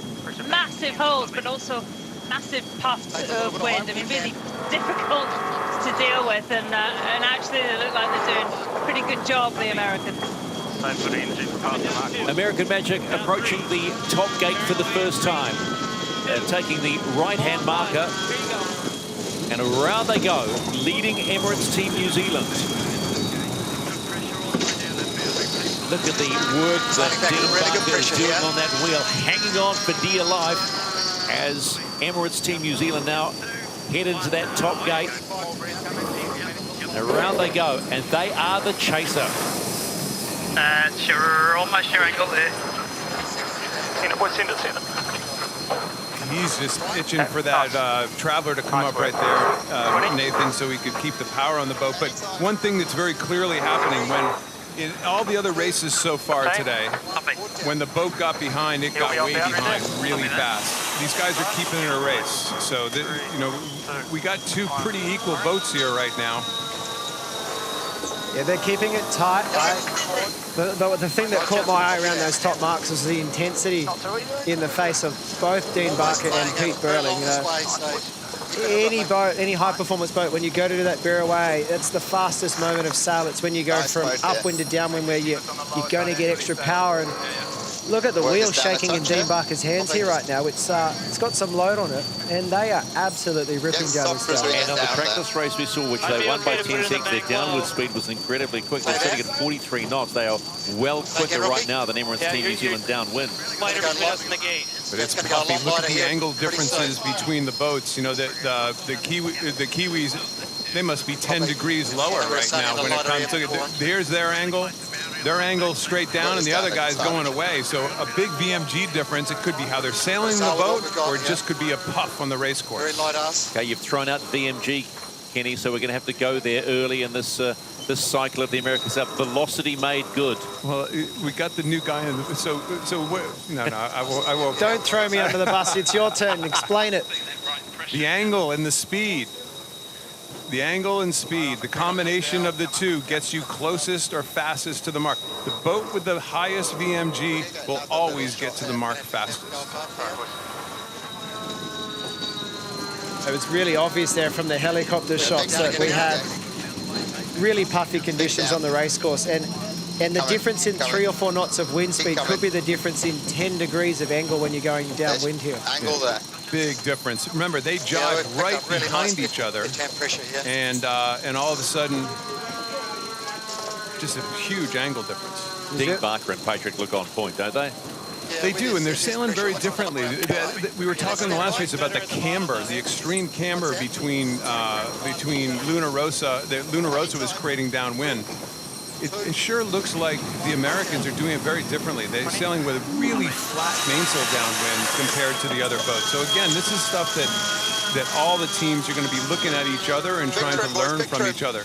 But these guys are not slow downwind. There's no question about it. 25 now you notice that Team New Zealand made another jibe down that run. The helicopter shot showed American Magic lifting up out of that pressure. Team New Zealand said, rather than following them, we'll just jibe back through it again. So they've done an extra couple of jibes down this run, And manoeuvring, you lose distance, but sailing in less wind, you also lose distance. But what they're trying to do is they're trying to set up a split at the bottom gate. But it looks like Dean Barker is all over it, and he places a jibe right in front of them. Both boats coming in on starboard tack to the bottom mark.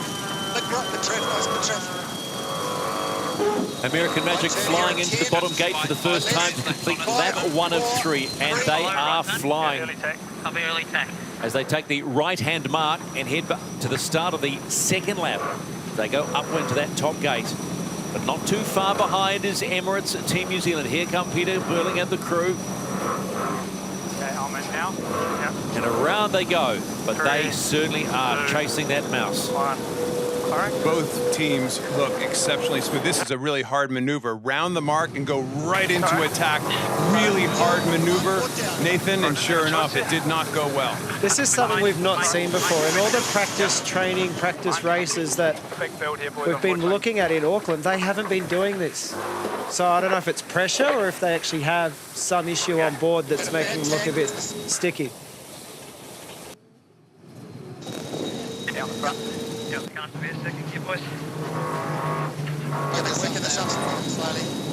But I can tell you one thing, you do attack like that and that's 20 seconds you're never going to get back.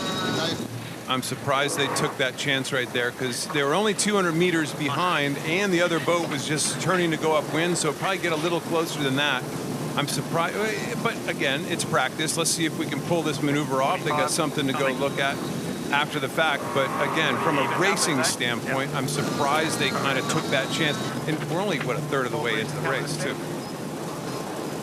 Magnificent sight. The bows of these AC-75s, we travel down the side of Emirates Team New Zealand. Still trying to build here, 20. It really is a sight to behold as they fly towards the top gate for the second time. 200 meters turned into 400 meters on that one splashdown. You know, that you can't afford it. You can't do it.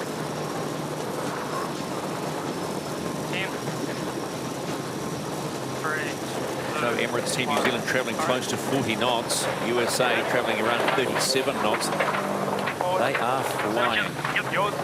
Keep pressing. Keep pressing. Surely that leeward mark rounding was not pretty for Emirates Team New Zealand, was it? We're not used to seeing that, are we, Kenny? Actually, to me, this is not the Kiwi team that we saw in the first race. I mean, I definitely think something is not right on board. Lots of little things like the jib's not even coming in quick enough. They're up and down, they're touching down quite a lot. It's just not the flawless, consistent, on-rails Kiwi team that we saw earlier in the day. So it'll be interesting to hear what's actually going on. Saying that, though, looking at the American team, they look solid. They're fast in a straight line. I know they're confident about their windy weather speed. You know, they think they're fast. But I'm not sure this is quite the match that we thought it was going to be. Not going to make back my line. Yep. I'm back in 10 here. 3, 2, 1. All right. One thing it looks to me is that the jib on the American Magic is a little bit smaller than what Emirates Team New Zealand are using. I know they've got 4 or 5 different codes of jibs, and I've heard the sailors talking a lot about how critical it is to pick the right sails for this race. I don't think that's, you know, completely the issue here right now. I think that there's probably some other issue happening on Team New Zealand that we're not aware about, but American Magic look like they're locked in, they're dialed in, and they're down in the water again. The Kiwis were down in the water again there for a second, I believe. So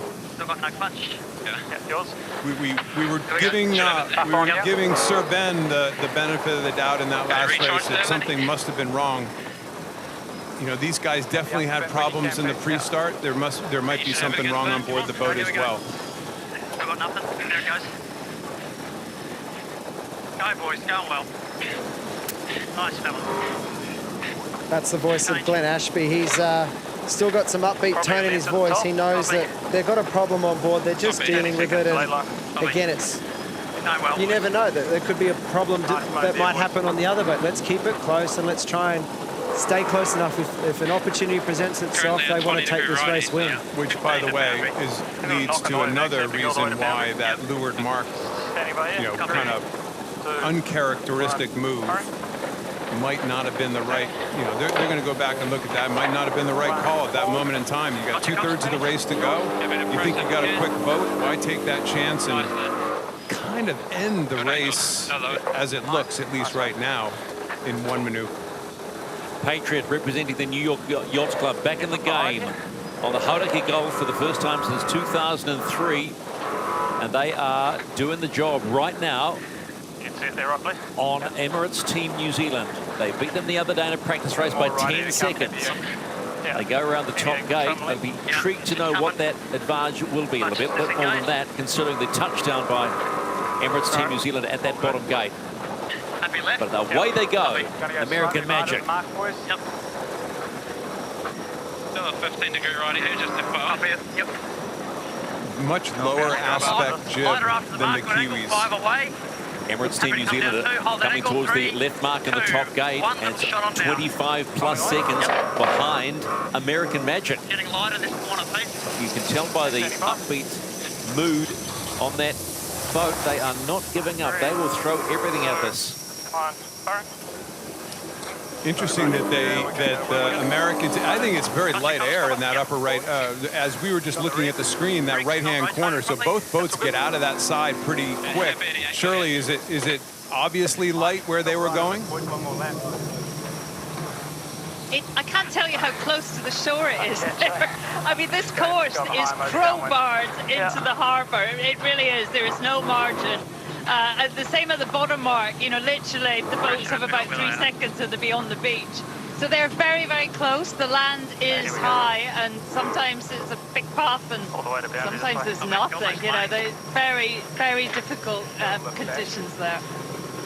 Shirley, it sounds like it's a sailor's race out there right now. Yes, the speed differences of the equipment might be making it easier or harder, but if you're not in the right place at the right time and you're not executing your maneuvers and capitalizing on the weather around you, you're going to lose. So definitely a sailor's race happening on the water from what I can see here. I agree. This is a great race venue. I mean, loads of opportunities. It reminds me a bit of Sydney Harbour. You know, lots going on. You can almost smell the city of Auckland here, and you can hear the people on North Head. You know, it's all on, and yeah, there is nowhere to hide on this racetrack. 360 odd meters between the two yachts. It is American Magic, Patriot leading Emirates Team New Zealand. They have a strongest speed downwind, as we have said before, sitting on just over 40 knots as opposed to 38. They're not getting further behind right now, Nathan. This is a bit of a comeback with the Kiwis, and whether that is tactical or whether that is in speed, I'm sure we'll be able to figure out some of that later on. Sure is. They sure look far ahead though when they're looking through this angle, don't they? The boat in front. Yeah, looks can be deceiving from different camera angles, but right now you're right. They've matched jibes down this run. They're pretty much following. The distances hasn't been changing too much. You know, perhaps maybe they brought in a little bit of extra wind down, but one thing is that, you know, the wind for these guys is not necessarily coming behind and catching them. They're actually sailing through the puffs downwind. So all it takes, as we saw on the first run, is American Magic to sail out of the front of pressure, and Emirates Team New Zealand will actually slowly catch them up as they go down. So that's why I think, you know, you got to be on your game. You got to pick the shifts, and it's not easy out there. But gee, one small mistake can be so costly, so costly. And Kenny Corder was 500 meters, and American Magic were away. It's now 460 odd meters as American Magic heads into the bottom gate and will start the final lap. That completes 4 legs. Remember, 3 times up or down. 6 legs, 3 laps. And Dean Barker just steers them around that right-hand mark and head up towards on the upward leg for the final time. Be interesting to see if these guys try that other. They are going to try it. They're going to try to do a last-second jibe right at this mark to create a split right away. They're still racing. There's no question. They're still doing hard maneuvers. And on those numbers, it was 20 seconds. They've picked up at least Emirates Team New Zealand 5 seconds on the downward leg. And they've split the course, so they're out of phase, so they're giving himself an opportunity to get back into it. And just looking at the angles of that gate, it looked like they took the favoured mark, you know, sailing less distance, out of phase. All they need now is a little left-hand shift, and they could be coming off that boundary in great shape. We're going to have to ask Marcelino Bottini at some stage, but that boat is shaped like a whale, if you ask me. I mean, like that beautiful feature of a whale, of the underbody of a whale. What sort of whale? I was going to say... sperm whale. Looks a bit sperm whaley to me. And by the way, I say that with all due respect. I can hear all my friends at home saying, don't call my boat a whale. Well, no, I'm saying that in all due respect. It's like you say something shaped like a beautiful wing of a bird, of a fast bird. Well, it does. It has this incredible feature to it, doesn't it? These guys look slick, don't they? They launched their boat first from memory. They've done the most hours in their race boat out of all the teams. And I think the most hours out of their practice boat as well, that they call the Mule. These guys don't go away, though, do they? Something like just on 400 metres downwind was the gap. Now it's almost shaved that in half. And Emirates Team New Zealand with superior speed going upwind. Can they run down American Magic?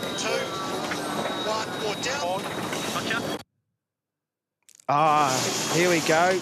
Tacking duel upwind. We got a tacking duel for all you people that said it couldn't happen. It's like a 12-meter race, except different. They're talking about let's do the same. That means they just want to stay in phase. A lot of times the boat leading is willing to give up a little bit of distance in order to take away the big game from the guy behind. So let's tack, tack, tack. Let's stay with them between your opponent and the hoop. So what's the play, Nathan, by Emirates Team New Zealand? What are they able to do heading to the top gate for the last time? Just got to keep tacking. Keep, you know, when they're on the lifted tack, take a bit of a gain. The more you tack, the more they're going to tack. You're trying to draw an error out of your competitor here right now. So they're going to roll into attack, and American Magic are just going to match him here straight away. And what these guys are getting right now is valuable data. Who's gaining the most or losing the most in the tacks? To me, it looks like New Zealand have resolved whatever problem they had earlier, and they're coming back into them here slowly. American Magic haven't done the greatest of tacks.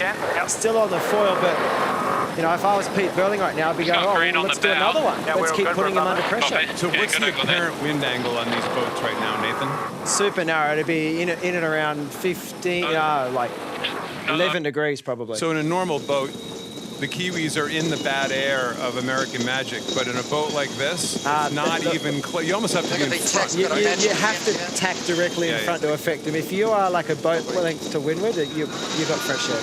Yes, that's you, but there were some concerned faces saying, how can American Magic hold on with Emirates Team New Zealand starting to put the pressure on this penultimate leg?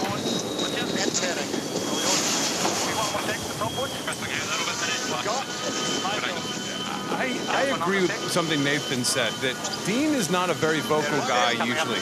You've heard some tension in his voice maybe a little bit during this race, and just the fact that they are not letting them out of their sights right now means they think they got a race on their hands. Well, considering Emirates Team New Zealand had what appeared to be gear issues at the start of this race, to get back into this race after that poor rounding, splashing down 400 metres, and they're well back in the hunt here. Yeah, but this is where they're going to be kicking themselves for trying to take that risky move the first time around, that gate number 2, that risky move that cost them a lot. Man, if Team New Zealand are on ley line here to the top mark and America have gone further, we've got a big potential here for an overlap coming to the top mark and a lead change. So I can't see from this angle, but man, he's definitely coming in. You know, they're inside 80 metres now. You can hear the pressure being mounted all the time here. Just pressing the pressure valve. Shirley, we wanted a race. We got a race. It's so exciting. It's fantastic. The Kiwis are coming right back into it. Actually, when they tagged in a lull, the Kiwis. squeeze. He didn't execute it quite as well as we've been used to seeing them do. And the Americans, he might be excited, but he's keeping a calm head. I mean, their maneuvers have been exceptional on this leg. American magic. They tack. So do Emirates Team New Zealand. Could be that inside overlap that Nathan was talking about. Top gate for the last time. Watching closely. Left mark. They got it. They got the inside overlap, and they're not going to. They have no reason to bear off until they want to. Wow! One bad tack by the Americans. Emirates Team New Zealand take the lead in both protests. You're kidding me, Archie. Dean Barker just went one boat length too far. If he had just tacked that one boat length earlier, that situation never would have developed. Penalty USA, but cleared. Penalty USA, but cleared. And now Team New Zealand do a bad job out of all of that. So Team New Zealand got the lead, got the penalty, drew the penalty, but now they're off their foils. Dean Barker there and the team are going to jibe on the boundary. It looks a little lighter over there, but they've been foiling and ripping the whole time. This race has just come alive.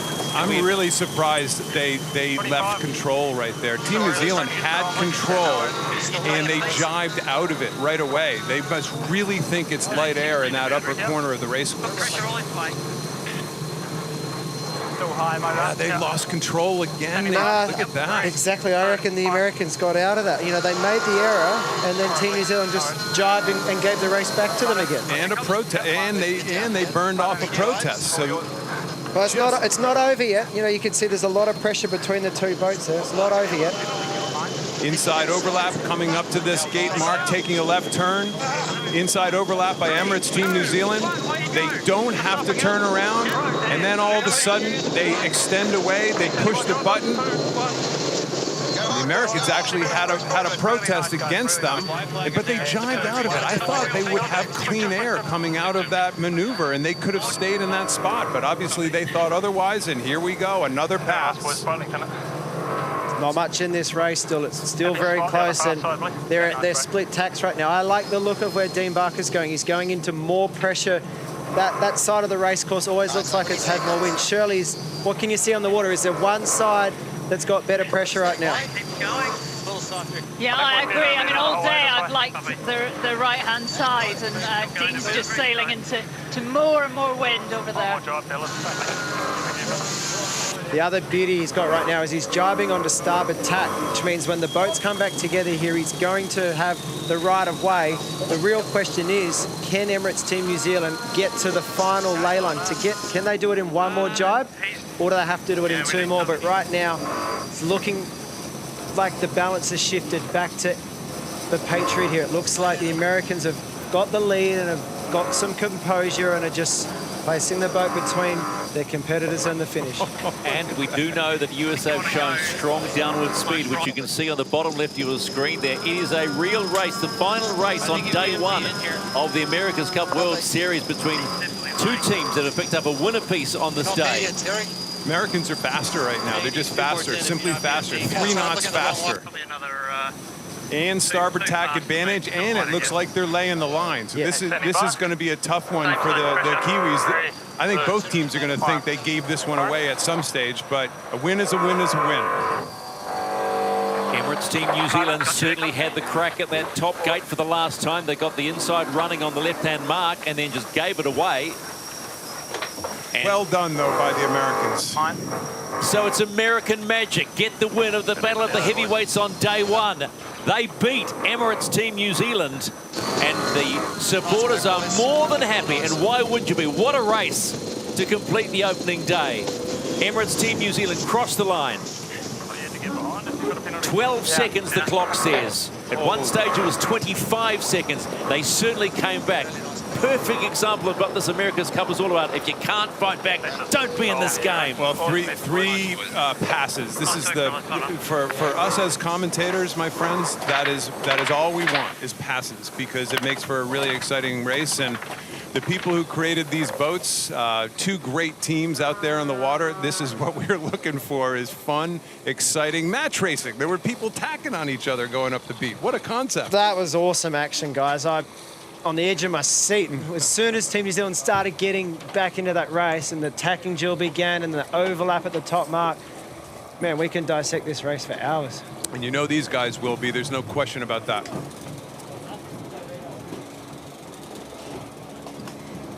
Let's go into the water as Blair Tuke and Peter Burling have a quiet chat with each other. Shirley, you said earlier on in the day that American Magic, they were hot. Their downward speed is hot. Yeah, they've got wheels when the breeze is up. There's no question there. And to me, they just got faster and faster as it went on. And actually looked, you know, they didn't make many mistakes. So the maneuvers were clean as well. And in that race, you know, the mistakes were largely the Kiwis. Early on in that race, the Kiwis did not look settled. Something was going on, but they obviously managed to fix it and get going. But you know, what a boost to this American team. What a race that was for them, and a great first day here in Auckland. Well, that's 2 from 2, guys. If you include the practice racing from the other day. Risky maneuver, though, walking around at a very pro-Kiwi waterfront with an American flag, kind of stirring it up. That's okay, because there's a Kiwi on the American boat, so we'll balance that out and go to Dean Barker right now. Dean, hell of a race. Congratulations. Great win.